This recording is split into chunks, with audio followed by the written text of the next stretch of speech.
by younger. What kind of mode do you think Chiefs will go into this match in? It's just preseason, we all know, but Kaizer Chiefs fans want trophies. Yeah, it should be beast mode because the season is nearing and you also want to create a bit of excitement. The last thing you want is fans going into the season worried. I mean, like you say, last season they were hammered. Yeah. And now they come from a preseason in Netherlands where they just won 1 out of 5 games. So this is I think by the time I came, it was the European teams, your Man United, yes, they would invite those, But before that, obviously, I used to watch those games on TV, Saint Louis Lupopo, TP Mazembe, Asante Kotoko, like you mentioned. And those games were really taken seriously. It was a real challenge, and they would create some sort of excitement going into the new season. So Sundowns at the Club World Cup. We've seen Chiefs and Pirates. Not much of Stelis. They've been playing here at home. I remember they played Siwelele. Just when you look at the lay of the land, what kind of season are you anticipating? I think a bit similar to last season. Sundowns still dominating. Pirates still being their main challenger.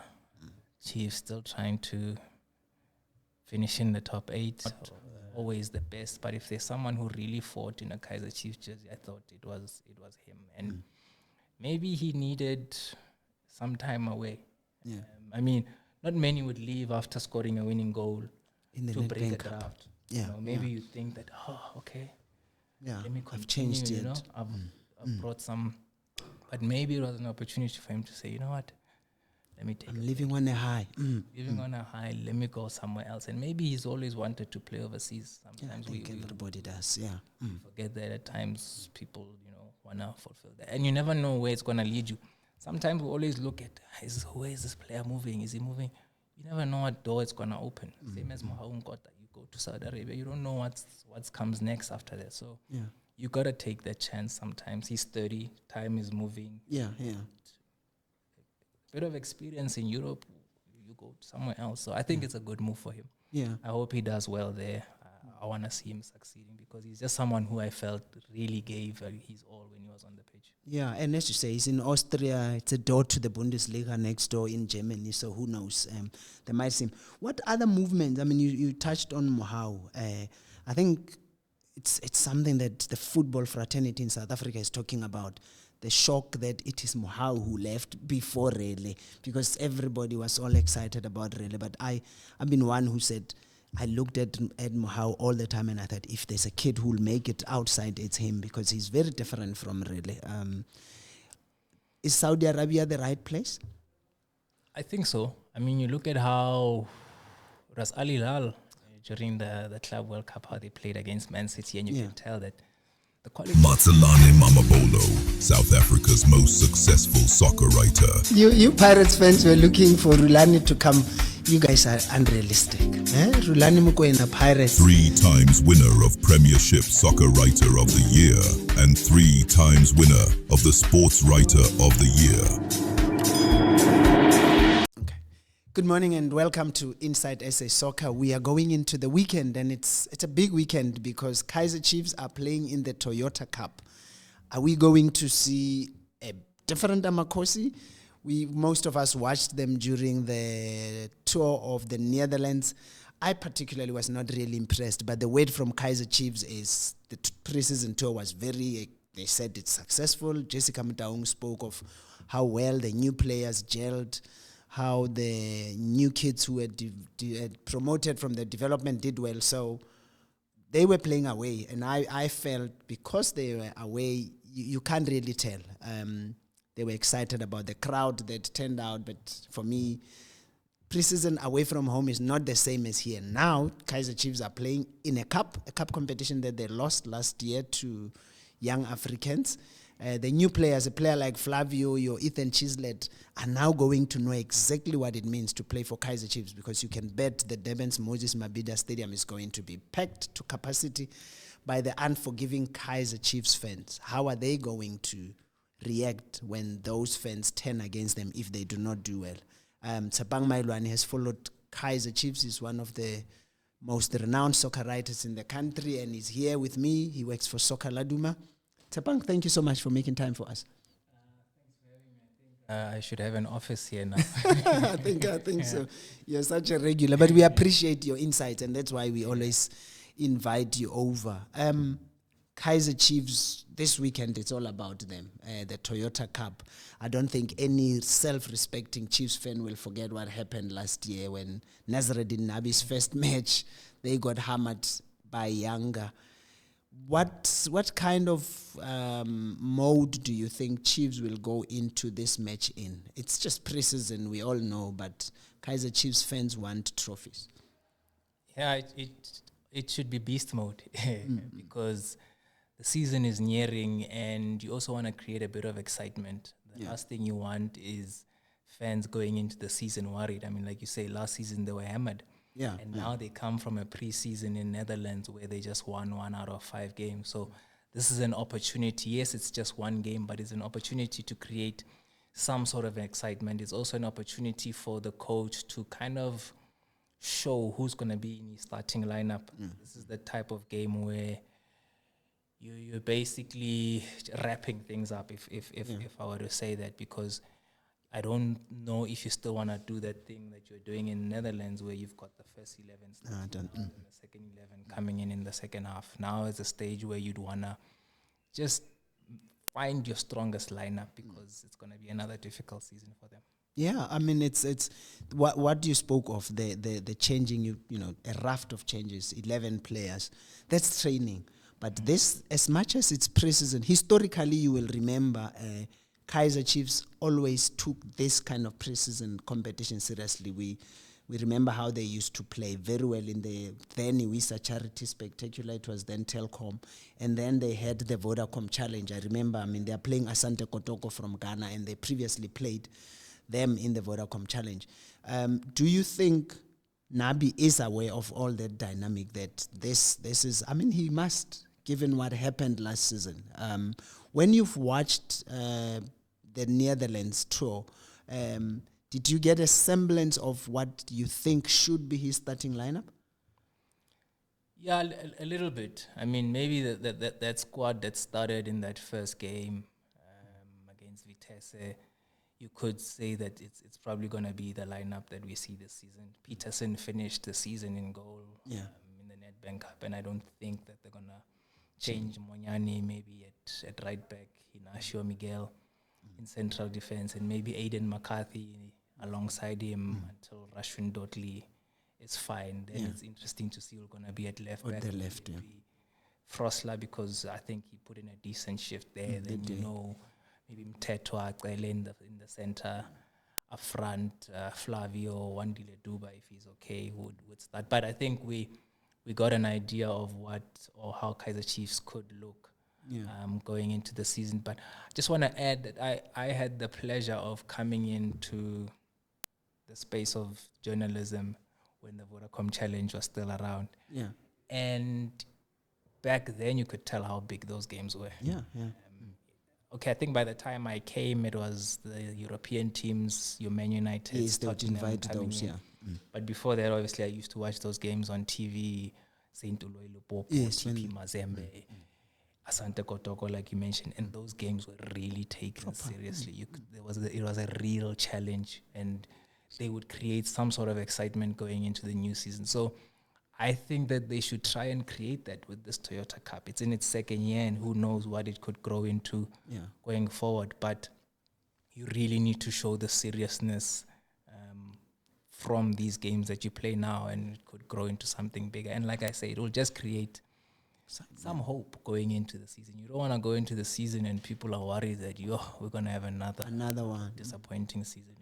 And I think so. I mean, Chiefs, the impression I got, I went to their jersey launch the other day, and the technical people were not there. But when you listen to what Jessica was saying, you got the impression that they really mean business. They're excited about going back into continental football, and they're seeing this clash with Asante Kotoko, who are also going to be in CAF Confederation Cup as an opportunity for them to show their fans that we are not going to Africa just to add to the numbers. We are going to be competitive. But it's all about this current season. I think the fact that they finished by winning the Nedbank Cup has given hope to the Chiefs fans. And they need to just carry on from that. But as we say, can they do that? They're playing in Durban. Durban is always their happy hunting ground. They will get a good crowd. What does that do? When I opened, I spoke of, you looked at how the Chiefs fans reacted, especially to Flavio Silva. Comes in highly recommended, although he came from Indonesia. I remember the comments on the YouTube thing were not flattering. Is this an opportunity for him to show what he is, who he is, what he's made of? Maybe it's a good and a bad thing that this game is coming just before the season starts. Good in that maybe your new signings, your Ethan and Flavio Silva, Nkanyeso Shinga, for example, will get a clear understanding of what it's like to play in front of Kaizer Chiefs supporters, because I expect the stadium to be full, and that comes with a lot of pressure. You need to know how to deliver when you're playing in front of a big crowd, and not just a big crowd, but a crowd that is demanding. They want to see you performing. They don't care if it's your first or your fifth game. No, they want to see what you can do and bring for the team this season. So maybe it can build them in a way. It can give them a clear understanding of what they've walked into and prepare themselves mentally, physically going into the new season, because they're going to still face Pirates. They're still going to play Sundowns. And those are games where you need to come in and deliver in front of all those supporters. So maybe it's a good thing that they are playing, and it will be interesting to see how they can handle it early on in their time, especially for a guy like Silva. I can see the other guys, yes, it's important for them to deliver, but I think it's there's a lot more pressure when you're a striker. I mean, foreign striker at that, because Kaizer Chiefs haven't really hit the jackpot too many times with some of their foreign strikers over the last few years.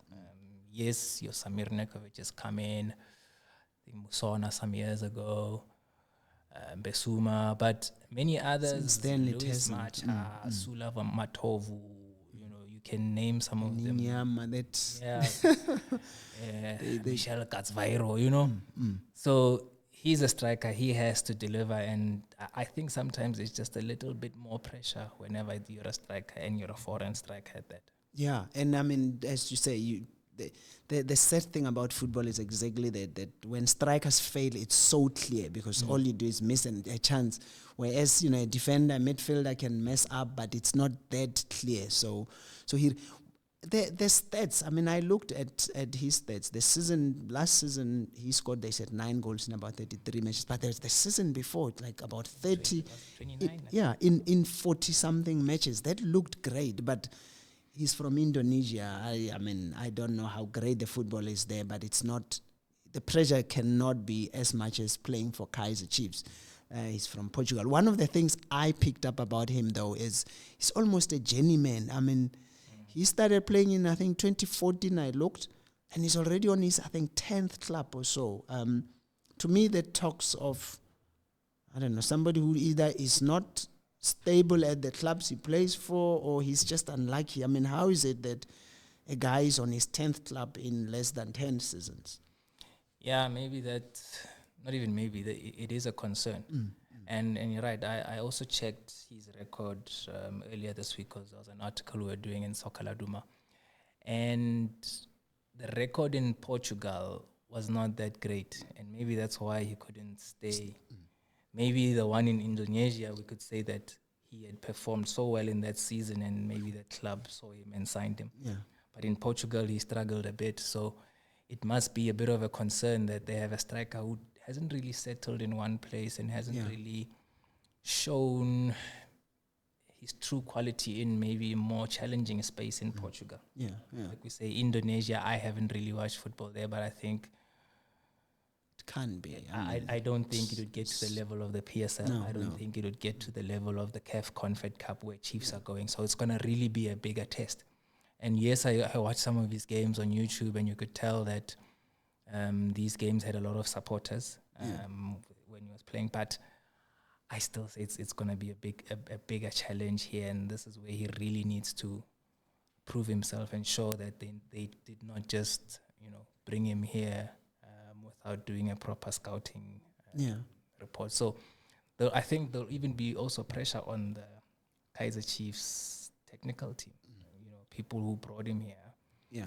People, if he doesn't do well, people will be asking why. Why did you sign him? What were you doing? Maybe you could have found someone here locally who could have done the job. So there's pressure all around when it comes to him. Why do you think they have not signed a local striker? Are there no strikers that they could have found? Maybe there are no strikers. No, actually there are strikers. Maybe money. I obviously don't know how much they're paying Silva or how much of a transfer fee was paid for him, or if he came on a free. But I do think that there are some talented strikers. I mean, I don't know if Cape Town City, for example, would be open to selling a Jody Ashin. Yes, he scored 1 goal for them in the league last season at Cape Town City, but he's shown his potential in the national under-20 team. He was a top scorer at the COSAFA last year with 4 goals. Scored 1 at AFCON earlier this year.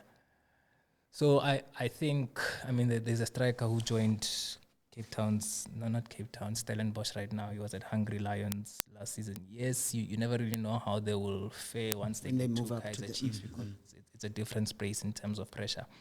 But I think you could take a risk on a local striker than someone who you don't have a guarantee that he's going to come in here and deliver. So I feel that there are players here, but I guess we're going to have to wait and see with Silva. The Cape Town Space players that they are fighting over, there's this whole court case that's going on. How are those, if they do get there? Look, they're good players. Velebai would certainly add to their attacking. And Luke Bartman, I like Luke in the game that I've seen him in. The nice thing about young players is that there's still room to learn. There's still room for them to grow. I'm not saying when you're older you can't grow, but there's a lot more room for a youngster to grow, and maybe they're hungry to succeed. So I've watched Luke and I've been impressed with the way he plays, and it certainly add a lot to just playing behind the strikers. He would add a lot to Kaizer Chiefs. So I'm sure they're crossing fingers that they can win this case, because I do think that they need as much as possible to be able to compete in the CAF Confed Cup if they go far, obviously. If they don't make it to the group stages, then it doesn't matter. But they are going to need enough in the squad to compete on both fronts and on the continent. So having those players would be good. But I'm listening to you speak, and it's like we are not speaking of Kaizer Chiefs. Talking about getting players from Indonesia, young players. Kaizer Chiefs used to just get any player they want. Have they fallen that far down for them to not be able to get top players? It's something that surprises me, because when we grew up, and perhaps maybe that's a long time ago, but even in the PSL era since 1996, Chiefs had the clout. Each and every player, not each and every, but most players would dream of playing for Kaizer Chiefs, and even clubs would be proud to sell to Kaizer Chiefs. What has gone wrong there? Well, I think this drought has played a role. And I think it's not even Kaizer Chiefs entirely. I just think that a team like Mamelodi Sundowns is more attractive. Because let's say Chiefs, Pirates, Sundowns want you. You're a footballer. You're going to look at Sundowns and think, whoa, they were at the Club World Cup, and there was so much excitement about them. They play in the Champions League. They go far. I travel a lot. There is talk of bonuses at Sundowns and good salaries. So you look at Sundowns and it's just so pretty at the moment. Yes, you've got no guarantee that you'll get game time, but you say, let me take a chance and go to Sundowns. I'm almost guaranteed that I'll win the league. I mean, you look at Jaden Adams, took him 6 months. Even when Debza joined, he joined in Jan, by May, you're a champion. Same as Lodge. Join in Jan, by May, you're a champion. So if you're somebody who's always wanted to win a league title, you're going to go. Sundowns is the place to go. Maybe Pirates as well. You look at what's happened over the last 3 seasons. They've been winning cups. Last season, they went to the semifinals of the Champions League. There's a lot of traveling. It just seems like a nice place to be in. Then you look at Kaizer Chiefs. They've been struggling with trophies. So long. And you look at how the careers of some of the players that have gone there have gone, and you're going to wonder, should I really go? Jabulo Ngobo, when he joined, he was defender of the season. Look at Things him changed. now. He was in the Bafana squad. Now he's... Steve Mart, when he joined Chiefs, he was a Bafana player. You know, he went backwards and hardly... I don't even know if he got a call up and was in the team, like in the actual Bafana team when he joined. So, Keegan Dolly, Kama Billiard, Raman Patlele, the careers when they went to Chiefs were not quite the same as the previous club. So, if I'm a player and I'm looking at it, where will my football go? Will I improve? Because Sundowns, sorry, I'm taking long, but Sundowns, you join, the players seem to get better. Uliso Mudau that joined Sundowns from Leopards. It's completely different. Completely different. Debza was quality at Super Sport, but he's taking his game to another level. And with Mutobi Mvala, I mean, obviously he didn't get an opportunity to play much last season because of the injury, but he improved so much as a central defender. Hugo Bruce, whenever Mutobi is available, you will call him. You know? But sometimes Chiefs, you go there, instead of progressing, you disappear. Players who have regressed, and maybe the pressure also becomes so difficult because on the streets people are like, Maralena Yes, I think so. I've spoken to Coach Molefe Ntseki about this in the past, where the pressure is different. Even on the streets, people are angry that Chiefs have not done well in the last 10 years. Sometimes take when it they out see on a player you in the streets, Mara guys, what you're doing. But listen, it has always happened. I remember you hear your teenage lads, the old guys saying exactly the same, that we lose a match, we are not going to be out there in the streets because you know the pressure. So what is it then? So nothing really has changed. Chiefs have remained the big brand that they are. The supporters are very passionate.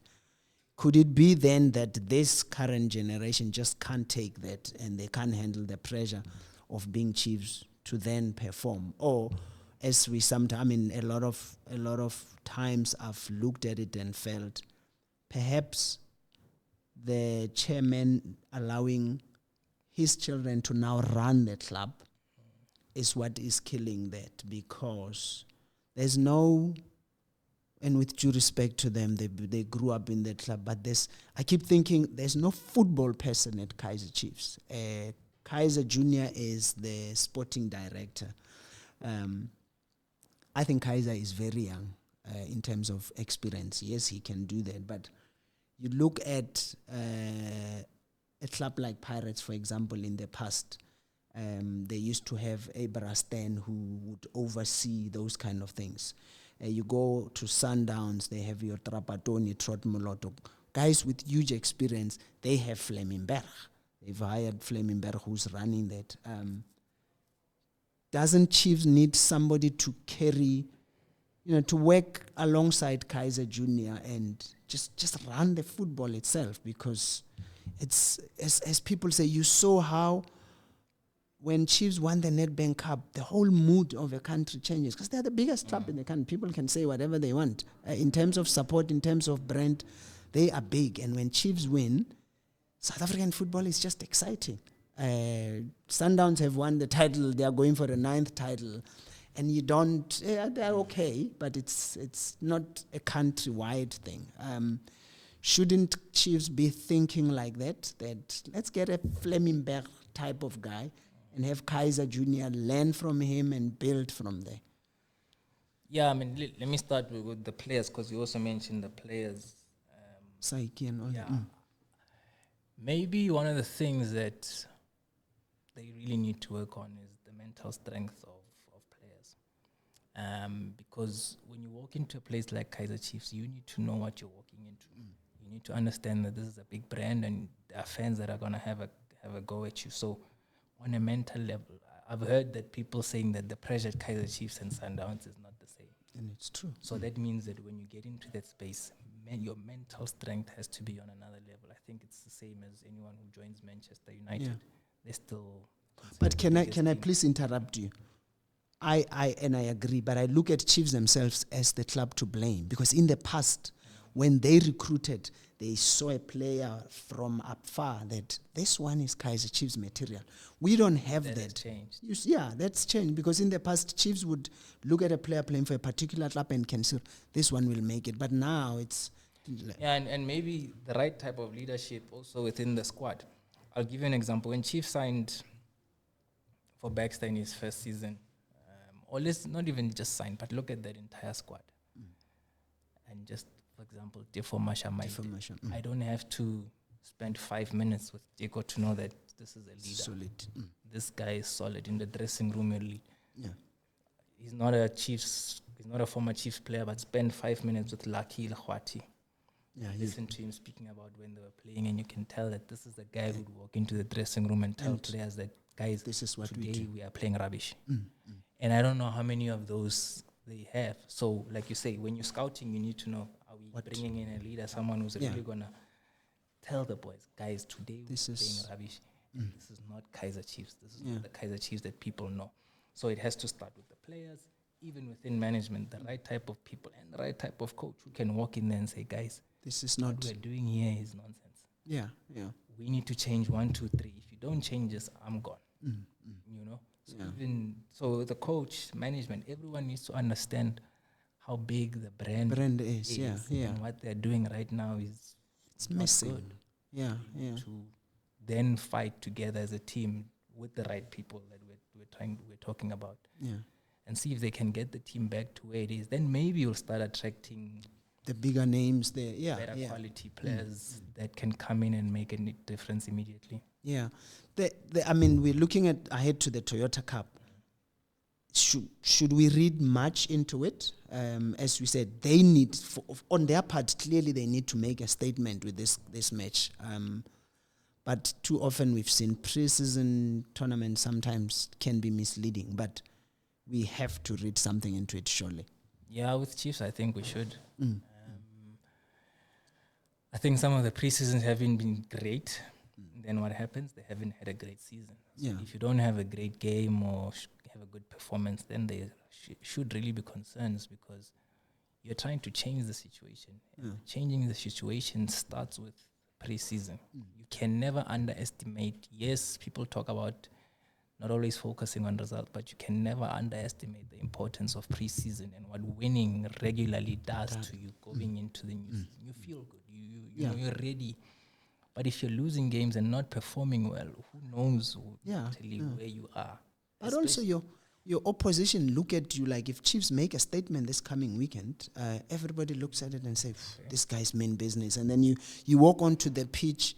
It's actually painful that clubs now believe they can beat Chiefs. In the past, it was like, let's go and try and see what's going to happen. Maybe. But now, if people walk onto the pitch and say, our 3 points are coming from there, then, you know. So you don't want a situation where they hammer you 4. I think the Youngers beat them 4. And then people are like, you see. And the thing with Chiefs, as we say, they don't have the MTN 8, because your Sundowns and other clubs have the MTN 8 to then build into the season. But this is it for them. Coach Nabi needs to. He's another one. He came in last season, highly recommended. Everybody spoke about how great a coach he is. But the reality of it is he has not really showered himself in glory. I'm hearing stories that there was that big story that he was going to leave. They won the Nedbank Cup. And people are now saying, no, the club has decided, okay, let's keep him. But for 5 matches, you don't do well. Bye-bye. Can that happen? Could that happen? Yeah, I wouldn't be surprised if they start the season poorly. I wouldn't be surprised if they let him go within the first 10 games of the season. Because sometimes what's going to change? You know, there are some coaches where there's a bit of a slump, but you see there's hope. But if you were poor the last season, you get into the new season and you start poorly, what's going to change? It's it's like the Amazulu coach Pablo Martin. Oh yes. Finished badly, starts the next season badly. What's Have gonna to get rid. change? So let's make a change now, so that Early on. you know. So if he doesn't start well, I don't think that he will last very long, because then you're gonna have another season. Imagine Kaizer Chiefs going 3 seasons not finishing in the top 8. It's already it's a disaster at 2. Yeah. So catastrophe. If it is. It's yeah. No, I know. It's funny. I was doing an article on SuperSport and the old SuperSport, and I found it's something that hit me. I looked at them from 1999 when they won the Bob Save. The year thereafter, they finished in the top 8, and they've never been out of the top 8 until only this past season. So, and I looked at them like, that's a club that's really done well. So with Chiefs, that's what we'd expect of them. In fact, top 8 is not Chiefs. Chiefs is top 3, but they haven't done that. So yeah, I mean, we speaking of changes. You mentioned Yusuf Mart. He has since moved from Kaizer Chiefs, and it looks like slowly but surely there's this movement of our players going overseas. He's Yusuf Mart, we're mentioning him because we spoke of Chiefs, but this window period, we've seen quite a few South African players signing outside the country. What's happening? Are we suddenly going back? Can we see ourselves going back to those times when you had your Lucas Radebes and them playing all over Europe and the big leagues in the world? Yeah, maybe our national team doing well. I think maybe Sundowns going to the Club World Cup and playing as well as they did. Pirates going far in the semi-finals of the Champions League. Maybe that is the world starting to see that, hey, maybe we can look for players in South Africa. I mean, you mentioned Yusuf. He joins Antonio van Wyk, who was already there at the club in Austria. What do you make of that move? Yeah, but let's talk of Yusuf first before we go to the others.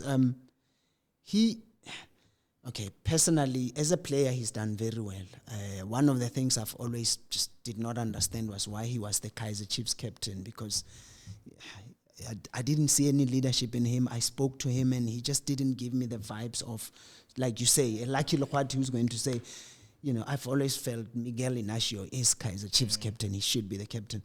But it's a good move for him. He's going to Europe. It's Austria. Yes, it's not one of the greatest, but any player who moves from here to Austria. What have you made of his time at Kaizer Chiefs? It looked like it was difficult for him. If there's one player who was under a lot of pressure at Chiefs, it was Yusuf Mart. And at times when you spoke to him, I think the last time we spoke to him, I think it was before the Soweto derby. I don't know, after the League One. Yeah. And, talking about his future contract. He was not giving, I want to stay.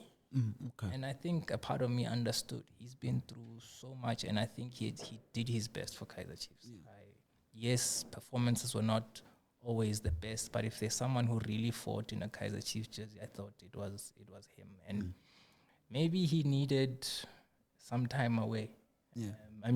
Not many would leave after scoring a winning goal in the to break a Cup. draft. Yeah. Maybe you think that, okay, yeah, let me continue, I've changed it. I've brought some, but maybe it was an opportunity for him to say, you know what, let me take I'm living on a high. Living on a high, let me go somewhere else. And maybe he's always wanted to play overseas. Sometimes I think everybody does, forget that at times people, want to fulfill that. And you never know where it's going to lead you.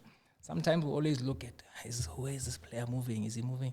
You never know what door it's going to open. Same as Mohaun Kota. You go to Saudi Arabia, you don't know what comes next after that. So you got to take that chance sometimes. He's 30, time is moving. Yeah. Bit of experience in Europe, you go somewhere else. So I think it's a good move for him. Yeah. I hope he does well there.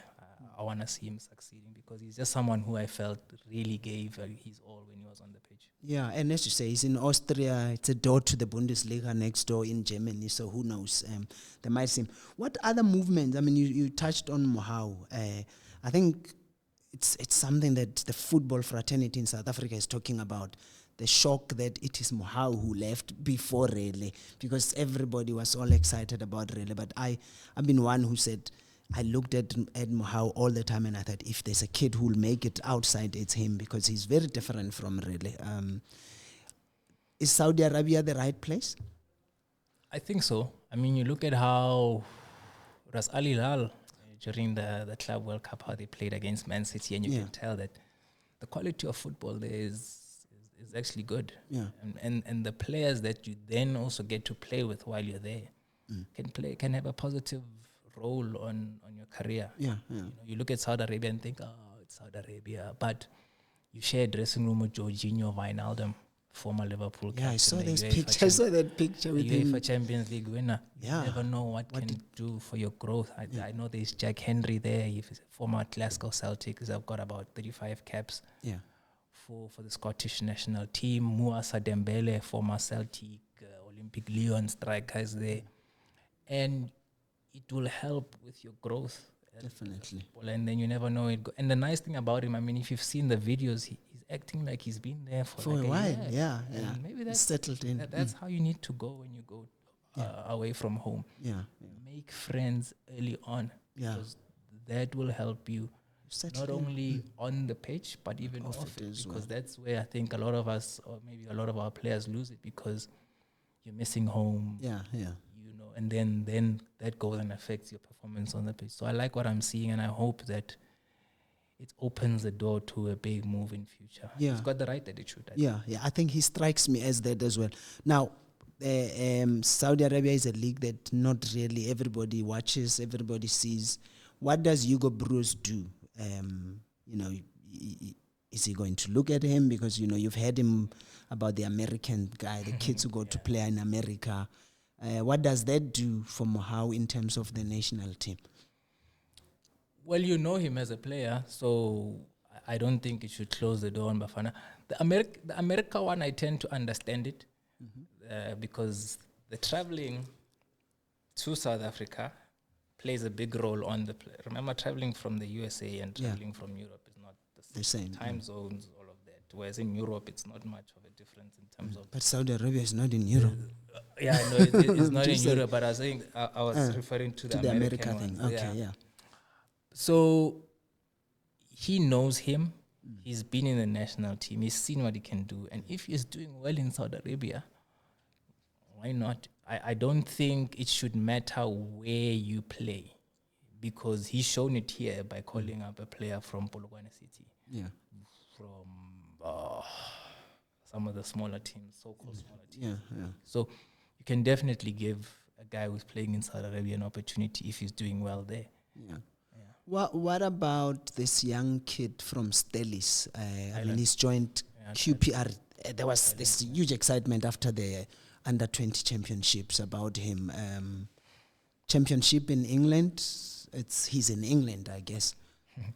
Let me tell you a funny story about Tylen Smith. And it also taught me a lesson. We went to the National Under-20 team media day before they went to AFCON. And we wanted to do interviews. They gave us the coach only. Now we're begging, can we do interviews? And obviously we wanted Omfundo Vilagazi or Kutwano Letlaku. Then they gave us Tylen Smith. And I'm like, okay. Yeah, he won't sell. He won't sell the papers. The reality is that our people Chiefs, read Pirates, Chiefs, Pirates, of course. finance. Then Thailand comes and he speaks there. I'm like, okay, let me record anyway. What's interesting is that the very same player that maybe a lot of us were thinking, why are you giving us Thailand, is the one who goes and becomes the player of the tournament. He's the one who's now securing a move to the English Championship. So taught me a lesson even in my 30s that doesn't matter who they bring you, they have a story to tell. They know. Yeah, everybody has a story. Everybody has a story to tell. So it's nice to see that he's moving to QPR. And I always like it when players move at a young age. Yeah. Because that means there's a lot more that you can learn and grow and take your football to the next level. And maybe they'll be a bit more patient with you. They will be. If you go when you're 26, 27, they need expectations you are high. to deliver right now. Whereas at 20, they'll probably give him time. I don't know if they'll loan him out or keep him in the first they probably will. But he'll get to know Europe, get to know where his game has to go. Yeah. And then he'll definitely become a better player. And it's good that it's happened just before the World Cup. Gives you the right type of confidence. You go to I'm sure they'll let him go to the World Cup QPR and perform there. And who knows? I mean, I think that Stellenbosch, what they've done in terms of producing players, It's incredible. it's incredible. I mean, Faiz Abrahams has gone to Israel now as well to go play in the second division there. There was a time when we used to have lots of players in Israel. So yeah. So I'm happy to see that he's gone there, and hopefully and I don't know if it's right to say that, but he's colored. Some of the most successful No, that's very true. I think I was about to say, you mentioned the fact that he went early, and I was in my head thinking a Quinton Fortune who left very early on, and he just made it in Europe. And this is something we probably should find time to talk about this, that in South Africa, people will talk about no race things, but race is part of who we are. In football, I've seen that a lot of times colored players are much more disciplined. I used to interview Brashakes, Mish Diavare when the under-23s, and I asked, why is it that your team is dominated by colored players? And they said, in terms of discipline, in terms of just working, it's almost like the fame doesn't get to their head for some reason, and it's something we will explore. To have staying power as well. I mean, Benny, Pinar. No, that's what I'm saying. A lot of them, yeah. Even these young, I mean, Chandre, I'm not surprised he's gone. Making it in Belgium. When I spoke to Mike Maccabi, said, Chandre, it's always been, I want to go to Europe. That has always been the plan for him. Yeah. Lyle Foster as well. He's been there since he was, 18? Yeah. Fakhri Lekay is all the way up in North Africa, and, he keeps going. Stayed on, I think they've got staying power. Maybe on a mental level, why is it that they're able to do so well? And I wouldn't be surprised if Tylen Smith goes there. I think he'll make it. And what I liked, the comments from the club, as we were saying earlier, it's they are clearly seeing him as a kid that they are going to develop, because the statement from the club, I don't know if the director of coaching, whatever, he spoke about he's a young man, great potential, who will grow with us. So they clearly have a long-term plan, and they will be patient with him. The fact that, as you say, you come in as African footballer of the tournament like Benny did. If you remember, when Benny went to Ajax, he had just been top scorer at the Africa Youth Championships in 1997. So that talks to it. And I think, as you say, it's a good thing for South African football now that we have all these players going there. And long may it continue. If we get that, then it means our national teams will also then get to perform better. The next week we are going into the MTN 8. Can Pirates win a fourth successive one? It's possible. I mean, like I always say with knockout competitions, you just need. The MTN 8 is what, 4? Yeah, you just win 4 matches and you're into 5 4 matches. 4 good matches, then you're through. 4. I think obviously the challenge for Pirates now is that they've got a new coach.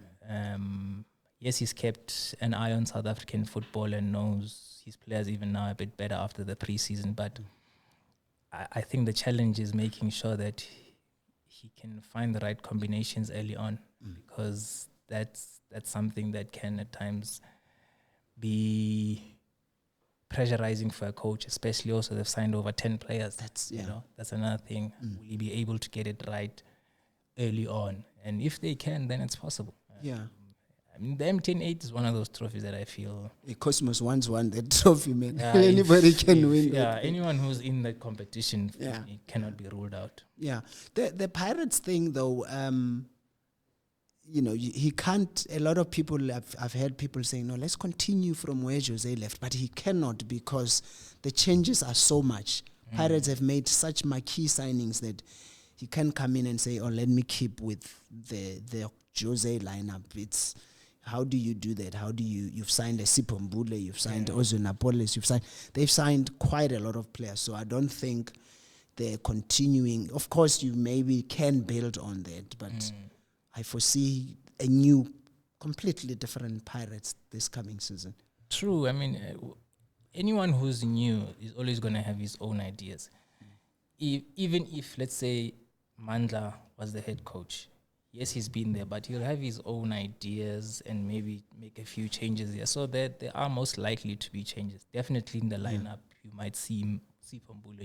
You've heard how the coach is a big admirer of Sipombula, so you might see him starting a lot more. Maybe Maswanganyi might not start as regularly as he would have under the previous coach. So there are definitely going to be changes, and sometimes with changes you might have to be patient. Sometimes change it happens, it works. and, it works out same times, but Sometimes it doesn't. But then sometimes you make a change, and you have to wait a bit, be patient, and maybe that being patient sometimes means missing out on the top 8 and winning the top 8 and seeing if the team can win the league or the cups that follow. So I think there might need to be patience from early on from the Pirate supporters. I just don't know if they're ready to be patient, because sometimes when you're used to winning. Yeah. But you mentioned something, and I'm reminded of what happened last season, that Sundowns were not patient, because as you say, a new guy comes, it doesn't matter. You gave the Mandla Ngiga's example, and it talks to this one, Yaman Ngoba. He was there. He'd been there for years. He takes over.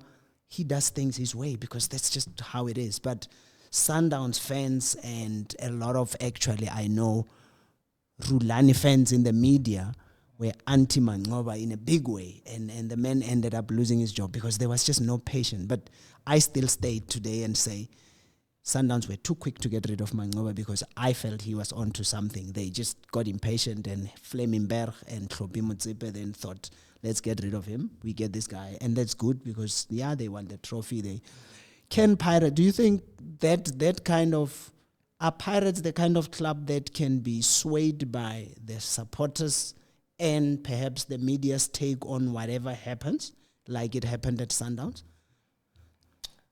With Sundowns, I don't think it was a case of impatience. I just think they didn't like what the coach was doing. Yeah, but and they just decided, look, this is what we want to see, and this is who we're going to bring. Because when you look at the Sundowns results, they were not so bad for someone to be fired, really. Yes. So I don't think for them it was a case of being impatient. It was a case of, we don't like this direction. Have you, you've covered football for a long time. When what's his name? Miguel took over, and the period has he done anything different? Has he taken Sundowns, for example, because I was at that press conference when they announced him. Has he taken Sundowns back to playing the Sundowns way, do you think? I'd say so. Because Sundowns remain dominant. They remain a team that wants to be in possession of the ball. They're a bit more patient than they would have been under Mangoba. Their build-up is a bit more patient, because Mangoba wanted to get it forward quicker. They press quite well as a team, I think, under him. So, and they're very organized, in my opinion, in defense.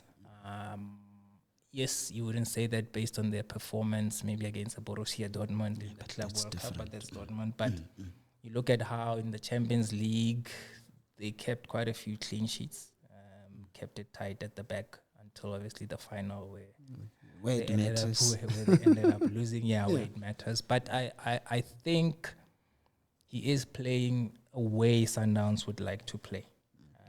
Whether he's taking them to the next level, I'm not too sure, but he is getting. I enjoy watching Sundowns. Let me put it that way.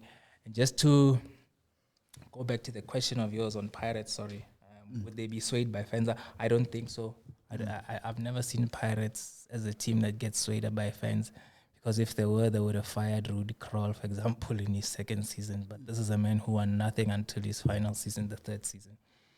And I've seen that Pirates make a call when they're ready to make a call, not when their fans say that it's time for a coach to go. So Well, just finally, what kind of a season are you anticipating in general, just based on, look, we saw Sundowns at the Club World Cup. We've seen Chiefs and Pirates. Not much of Stellies. They've been playing here at home. I remember they played Siwelele. Just when you look at the lay of the land, what kind of season are you anticipating? I think a bit similar to last season. Sundowns still dominating. Pirates still being their main challenger Chiefs still trying to finish in the top 8. Stellies, I think, still not really pushing Sundowns, but being there in a position of qualifying for continental football. Skukuna, I think, as well. They're usually a club that's there in the top 5. So I don't see a lot of changes. At times, teams that have been promoted tend to struggle in their second season. Your Magezi, so it'll be interesting to see how they do. But I think that they could struggle a bit going into this one. So a bit similar to last season. Your Amazulus, Galaxies fighting for the top 8. Chipa, Richards Bay. Okay. Tshepang, thank you so much for your time. We appreciate you here on Inside SA Soccer as usual. Thank you for making time for us. Thank you for having me. Yeah, that's Tshepang Mailwane of Laduma Soccer. Laduma, check his stories on the publication. He's one of the best in the business. Thank you.